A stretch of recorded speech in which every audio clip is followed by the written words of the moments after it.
Barrio Carlos is made up of 7 square blocks south of Carlsbad Village Drive between I-5 and the railroad tracks. Many of the original families still live or own property in the old neighborhood, which makes it unique for its continuity as well as for its rich Hispanic heritage. During the early 19th century, Mexican immigrants crossed the border seeking work and relief from their country's revolution. Many worked their way into North San Diego County, toiling in newly established orchards and vegetable and flower fields. Arriving in the farm community of Carlsbad, they found work and a place to live immediately south of the small town's business district. Barrio Carlos, as they called it then, became the stepping stone to the American dream. My name is Adela Flores Cayus. My parents are Francisco Flores and Sofia Carrera Flores. I was born in this house, and so were 2 of my sisters and my brother, Alfonso Flores. Later, my father abandoned his family of 6 children. My mother worked the fields, picking corn and picking beans and all the produce until Mr. Kettner from the Twin Inns gave her a job in his restaurant. Our story and those of other families in the community are the form and the fiber of the history of the barrio. One of the first families to come to Carlsbad was Don Pablo and Doña Librada Ramirez, who converted an abandoned barn into a home for their family. The house at the barrio crossroad of Walnut and Roosevelt Streets is currently being remodeled to accommodate their granddaughter, Josephine Carrion. Julio Ramirez, their son, grew up in this house as their barrio came into being. In those days, they used to call it the hominy town, Pozole. And at the age of 1 month, I was baptized in the Mission of San Luis Rey, and I was brought into Carlsbad, where my parents were living. And from then on, as I grew up, as a boy, we didn't have nothing, toys or anything like that to play with like we have nowadays. Also, there was no boys that I could go out and play with because there weren't any. And Mr. Pablo Trejo came in from Green Valley. Then he had a son by the name of Joe and a daughter by the name of Mary. And that was when we started having a little more fun as kids. And eventually the Gastelums come in, the Valdezes, Acuñas. So then we had more kids that we could congregate and have games and play cops and robbers and whatnot. And my dad farmed right on Tyler, between the railroad tracks and Tyler. Planted beans, and my mother used to pick beans. We used to have pigs, we used to have horses, cows, chickens. So actually for food we were not hurting. My dad used to slaughter pigs that weighed up close to 1,000 pounds, great, huge monsters. He would distribute food here and there to neighbors. The only thing we kept, my dad kept, was the lard. That was it. Everything was different, no sidewalks, the dirt roads. For electricity, we used to have candles or lamps because there was no electricity in those years. Labita was his name. He was a Frenchman. He started building a little small homes, a little bedroom, a little living room, and a little kitchen. And he kept adding on there south of where our house is at now. And that's why eventually it started growing up from there on, keep going up now. Living across the street to us was Don Feliciano Mata, another pioneer. His son, Tony Mata, remembers his early life in the barrio. There was 9 children in our family, and the houses were of German design in those days. They were wood floors, no bathrooms inside. They were all outdoor bathrooms, no water inside. It was all outside. No lights. We had lanterns in those days that I can recall. Everybody shared and everybody worked together. You didn't find any arguments because the father of the family, which is my dad, with a respect, we never answered back to him. Whatever he said, that's the way it was done. And we never questioned it. My father worked, when he first came here, they would drive to San Diego on Sunday nights and then work down there in construction.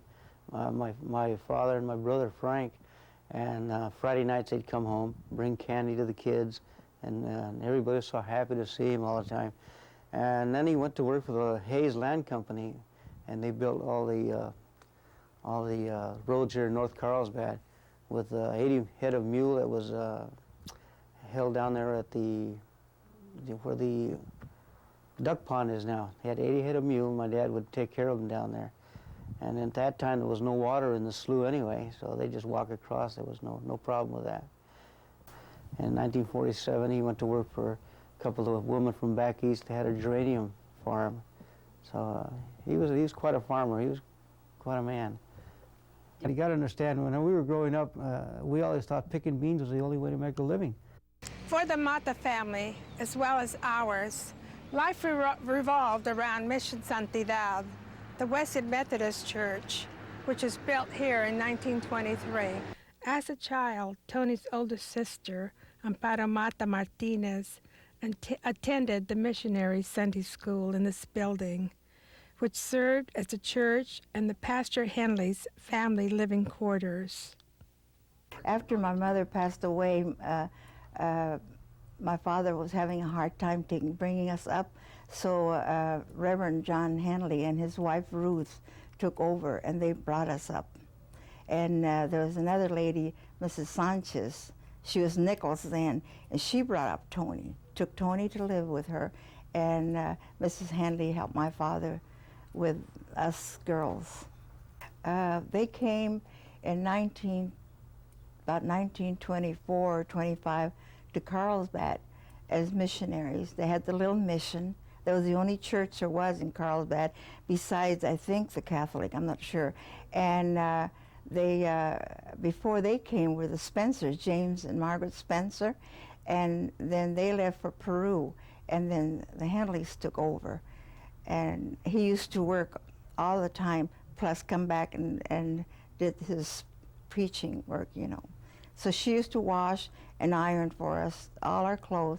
I can remember Mr. Glines and Mrs. Crane at the school one time called them over and said, these little girls that you're sending are the cleanest at the school. The Spanish children are the cleanest because they were all nicely ironed, clean, washed and ironed. They did a good job taking care of us. The Henleys also took my mother in when she became very ill and she had no one else to turn to. In addition to his ministry, Mr. John was also the mayordomo for the Frazee flower growers, where he used his fluent Spanish to supervise the immigrant workers. I came to California to be a missionary to the Mexican people in 1940.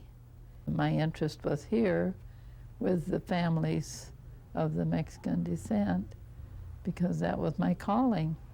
And wherever I was, I would always relate to the Mexican people. And soon after I came, I started studying Spanish at the Oceanside Junior College. Mr. Heine was my teacher. Later, after I married, then my husband had a wonderful vocabulary, and so I learned more words that way. My husband was Alberto Acuna, a widower who had 7 children, 4 boys and 3 girls. And we were married in 1949. I had been here in the working for 9 years, and he was in the congregation. And at the time we fell in love, I guess you'd say, he was superintendent of the Sunday school, and I was teaching a group of junior girls. And after we had our study, we would go out to the assembly room and say our memory verse. And one Sunday morning, it seemed like that when we stood to say our verse, there was just something that passed between Alberto and me. And I didn't say anything, and he didn't either. But the following week, when I went to visit in the homes there, I went to the post office, and there was a letter from him asking me to consider marriage. Many families retained their traditional Catholic ties, especially after 1926, when St. Patrick's Catholic Church was built on Harding Street at the eastern edge of the barrio. But Catholic or Protestant, it was a strong sense of family and neighborhood relationships that supported us. Most families were large, and parents became godparents to their neighbors' children, making them all compadres. Our family was large because most everybody lived in the barrio at the time, and we came from, my mother was from a family of 9 children, and most of who lived in Carlsbad at the time. So it was a very extended family. It became very close during the war because most of us, while everybody was off to war or working, most of us stayed at my grandmother and grandfather's house, and I attribute my bilingualness to that experience. People in the barrio, because of the extended families and were tended to be somewhat clannish and kind of outside of shopping, pretty much stay close to home. School did provide for me, I remember anyway, to a large degree, a kind of a socialization process that was vital to, I think, to what I am today. Church was a very dominant part, held a very dominant role in the development of children. I think almost everybody I knew was Catholic. There were some kids that used to go to a evangelist church that was in the barrio at the time also, and we all went through our, through the rituals of First Communion and confirmation, and a lot of the activities, outside activities for the boys, particularly the scouts, were usually related to the church. Knowing that I could walk a half a block in either direction and be with an aunt that would make me the most delicious food in the world, or coming back from the beach after a pleasurable day of having a beach almost to myself with my cousins, who I had a pack of cousins that I used to hang around with, and to be able to hit my grandmother's house and have her make one of those tortillas Sonora style that'd be about that big and about as thin as a well dried out goat skin, and put some fresh beans de la olla right inside of it. And I'll tell you, that was, you were in heaven then. At that time, the theater was one source of recreation that we had. I belonged to the Westland Methodist Church, and it was forbidden for us to go to a theater. But we snuck in one time in 1942 and found out what it was. And we liked it, and yet we didn't have the money to go into it, so we couldn't do that. One big recreation was a local pool hall. Go in there and play pool, even though you weren't supposed to. The beach was our main recreation in summertime. And you got to understand, there was no homes at all in those days along the beach. All there was bluffs. We had our own swimming pool, which was up at the where the Fidel's is now. They had a big swimming pool there, and we'd sneak in there at night. And our parents, I guess, didn't know about it, but I guess they did, but they never said anything. Football, it was too expensive, and baseball was the mainstay of our sports.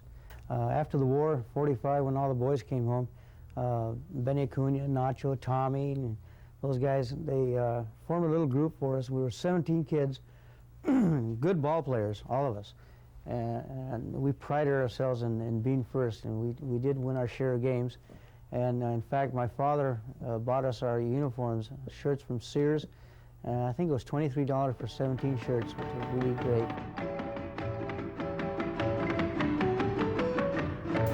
The corner store at Walnut and Roosevelt Streets has long been the center of barrio life. At first, it was just a thatched roof ramada where everyone gathered for fiestas with music and dancing, barbecued pork and corn. Here in the early 20s, Don Salvador and Doña Cruz Otelo built the first grocery store, and because Don Salvador was mayordomo at a large nearby farm, it served as an informal hiring hall and bank. As store owner and cashier of the workers' pay, Don Salvador could extend credit to his customers, whose jobs he also controlled. Now moved across the street and known as Lola's, the store is run by Connie Trejo and Ofi Escobedo, daughters of its subsequent owners, Don Reyes and Doña Lola Jauregui. I grew up on Roosevelt Street, corner of Walnut and Roosevelt. Since we arrived in 1943, my father came to Carlsbad and bought this little store. He would open the store, cut the meat, and then my mother would come in and take over, and he would go home, take a nap. Then in the evening, he would go and play cards down in downtown Carlsbad. My mother, Lola, who owned the little grocery store, was very instrumental in helping many of the farmers. She would extend them credit until their crops came in, and then they would pay her. And that was the help we were able to give them. And during the war years, my mother would have sugar and coffee and cigarettes, and she was the one that was able to ration it out to the people, and she knew who needed it and who she could give it out to. It's kind of evolved into more of a social center now that the city has grown and there's been more people. Back then it was mostly the neighbors that come in, and my mother would chit-chat across the counter, and it was a community type store. People would come and ask my mother's opinions, my mother's advice. Anybody that had a stomach ache, they'd come and ask, well, what can I use for them? Or they were having problems with their husband, they'd come and tell my mother, and my mother would listen. And yes, I think it's always been like a community type grocery store. We've always been there. It's been, say, like a tradition, and the family our family is still there. I have met many people, and many people that have left and come back, and they always feel like they're coming back home because they still see the family there, and it's maybe like roots and stability. I'm not saying that there's not any problems, because there are. There's been many problems in the neighborhood because of the changes that have occurred, but I still have faith in that people want to belong. They want to be made felt welcome, and I always feel that it could be us just getting here, and we would like to feel part of the community. I think that the store is a staple. You know, it's something that's very familiar and it's still there. And so when I think of the barrio, I think of Lola's store. With a more secure foothold on the American dream, a new generation experienced barrio life in a different way. My name is Linda Martinez Ledesma. I grew up on Roosevelt and Magnolia Streets in Carlsbad. My grandfather was in my life until I was 30 years old. He lived there. He was pretty much the head of the household. Even though my mom and my dad were married, my grandfather still took precedence. His decisions were foremost in all the decisions that were made in our home. I had an aunt and uncle that lived across the street, and another aunt and uncle that lived a block away, so I had cousins in and around the neighborhood. My dreams at those times were to get out. It wasn't ever to stay, it was to get out. And I think I was influenced by things I'd see on TV where New York City seemed so magical. When you're Hispanic and you're growing up in that neighborhood, you don't get out of your home until you get married. I wanted to go to New York and live and be a social worker. I built up a reputation as being a street counselor, and I was able to get jobs in the counseling field with youth.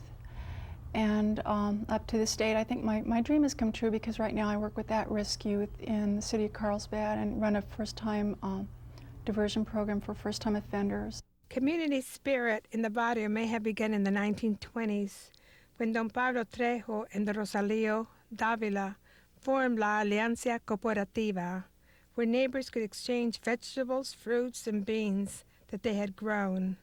A more lasting endeavor was completion of a 1911 Street Act project led by Roy Sanchez. When I first came to Carlsbad, it was in 1946. Where I came from, we had curbs and sidewalks and so forth.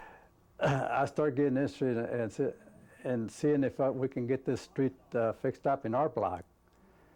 But when I started talking to the city, and they told me, well, why don't you just go ahead from Magnolia all the way to Elm Street? So with the help of Jack Kubota, which he was a city engineer, he told me what to do. So I had a petition, and we got it under the 1911 Act, and we got that street improvement, curbs, sidewalks, and lights, and so forth. One time, the city of Carlsbad, soon after incorporation, started rezoning many of the properties that are industrial, which made for a strange mix of activities in the barrio. During the socially conscious 60s, the deteriorating condition of some barrio structures prompted the city of Carlsbad to mark the worst of them for demolition. Next came a low-cost housing program in this and other parts of the downtown area. Neighborhood outreach became more visible. By 1970, I was employed by Chicano Federation. Chicano Federation was an advocacy group at that time. We chose to call ourselves Chicanos, and so there was found to have a need in representing people, just people's rights, and as well as community development. Now I'm working with the St. Patrick's Community Services, which is a outreach program of St. Patrick's Catholic Church.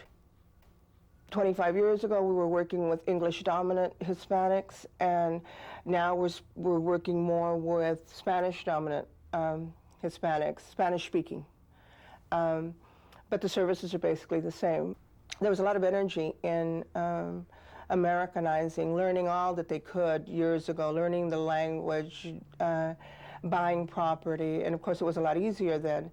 I personally feel that many of the immigrants that are here now, the mentality is that it's only temporary, that they will return to Mexico, and therefore aren't concentrating on learning the language and learning the system and becoming mainstreaming as they did 50 years ago. The barrio, I think, today, if anything holds it together, it's the old relationships, the families, the extended families, and the kind of cultural kind of similarities that exist. And I think what draws new immigrants to the barrio is also this comfort zone that the barrio has offered for many, many families immigrating to Carlsbad over 100 years now.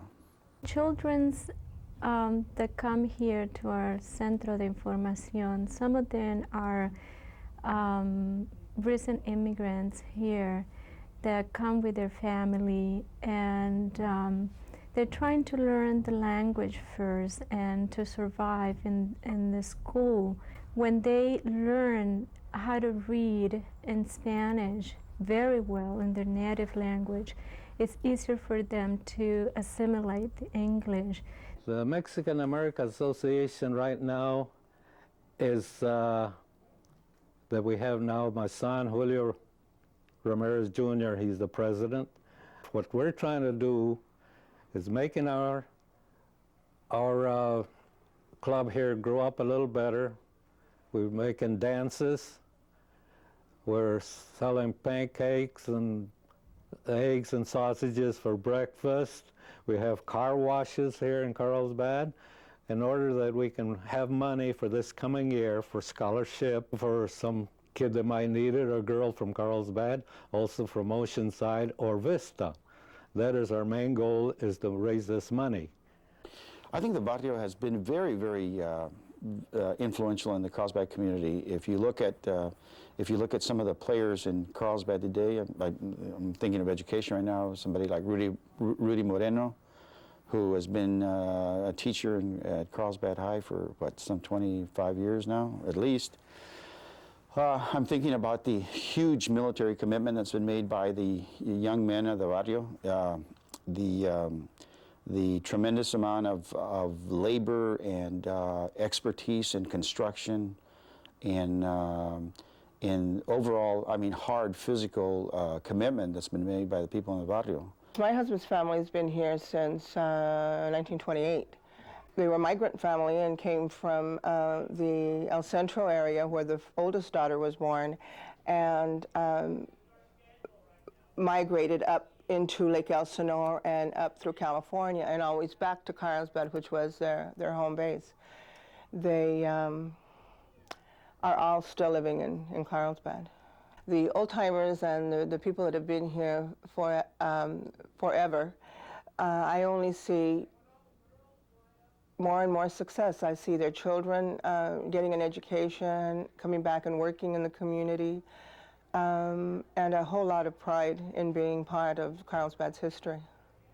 The barrio has many voices. Each reflects a different time and a different experience, but all share a sense of place that links us and our families to the neighborhood that will always be home.